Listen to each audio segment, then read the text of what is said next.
ಒಂದು food ಪ್ಯಾಕೆಟ್‌ನ decode ಮಾಡೋದು ಹೆಂಗೆ? ಇಂಗ್ರೀಡಿಯೆಂಟ್ಸ್ ಅನ್ನು ತುಂಬಾ ಕಡಿಮೆ ಜನ ಓದೋದು. ಇವತ್ತಿನ ಫ್ಯಾಕ್ಟ್ ಇದು. ನೀವು ಮನೆಯಲ್ಲಿ ಒಂದು ಗೋಧಿಯಿಂದ ಬಿಸ್ಕೆಟ್ ಮಾಡಿ ಹೊರಗಡೆ ಇಡಿ ತೆಗೆದು 3 ದಿನ 4 ದಿನದಲ್ಲಿ ಅದ್ರ ಮೇಲ್ಗಡೆಗೆ ಮೋಲ್ಡ್ ಬೆಳೆಯುತ್ತೆ, ಫಂಗಸ್ ಆಗತ್ತೆ ಅಥವಾ ಏನೋ ನಿಮ್ಗೆ ಗೊತ್ತಾಗತ್ತೆ ಇದು ಹಾಳಾಗಿದೆ.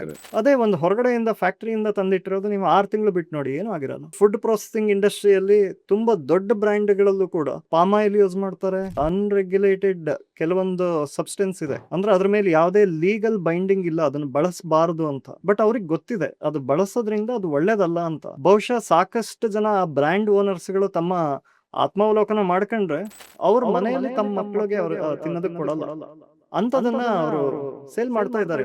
ಆಯಿಲ್ ಅಲ್ಲಿ ಬಳಸ್ತಿರುವಂತದ್ದು ನೀವು ಹೇಳಿದ್ರಿ ಪಾಮ್ ಆಯಿಲ್ ಆದ್ರೂ ಓಕೆ, ಅದ್ರ ಜೊತೆಯಲ್ಲಿ ಪ್ಯಾರಾಫಿನ್ ಬೆರೆಸಿರುವಂತದ್ದು ಕಣ್ಣಿಗೆ ಕಾಣಿಸಲ್ಲ ಅಥವಾ ಟೇಸ್ಟ್ ಚೇಂಜ್ ಆಗಲ್ಲ, ಕಾಸ್ಟ್ ಕಡಿಮೆ. ಯಾವ್ದು 10 ರೂಪಾಯಿ ಲೀಟರ್ಗೆ ಸಿಗತ್ತೆ ಅದನ್ನ ಕೋಕೋನಟ್ ಆಯಿಲ್ ಜೊತೆ ಮಿಕ್ಸ್ ಮಾಡಿದ್ರೆ ಗೊತ್ತಿಲ್ಲ. ಇವತ್ತು ಜನರಿಗೆ ಏನಾಗಿದೆ ಅಂತ ಹೇಳಿದ್ರೆ, ಒಂದು ನೀವೇ ಕೊಬ್ಬರಿ ಅಂತಂದು ಎಣ್ಣೆ ಮಾಡ್ಸೋದಕ್ಕೆ ಹೋದ್ರೆ 3 ಕೆಜಿ 3.5 ಕೆಜಿ ಕೊಬ್ಬರಿ 1 ಲೀಟರ್ ಎಣ್ಣೆ ಆಗುತ್ತೆ. ಅದಕ್ಕೆ 3 ಕೆಜಿ ಕೊಬ್ಬರಿ ಅಂತ ಹೇಳಂದ್ರೆ ಅದಕ್ಕೆ ಕಾಸ್ಟ್ ಏನಾಗುತ್ತೆ ಅಂತ ಹೇಳಿ ನೀವು ಲೆಕ್ಕ ಹಾಕಿದ್ರೆ ಸಾಧಾರಣ 300-350 ರೂಪಾಯಿ ನಿಮ್ಗೆ ಆಗ್ಬೇಕು. ಇವತ್ತು ನಮ್ಗೆ ಹೋಗಿ ಯಾವ್ದೋ ಒಂದು ತಗೊಳೋದಕ್ಕೆ ಹೋದ್ರೆ 100 ರೂಪಾಯಿಗೂ ಸಿಗತ್ತೆ, 200 ರೂಪಾಯಿಗೂ ಸಿಗತ್ತೆ. ಗೊತ್ತಿಲ್ಲ ಹೇಗ್ ಮಾಡ್ತಿದ್ದಾರೆ.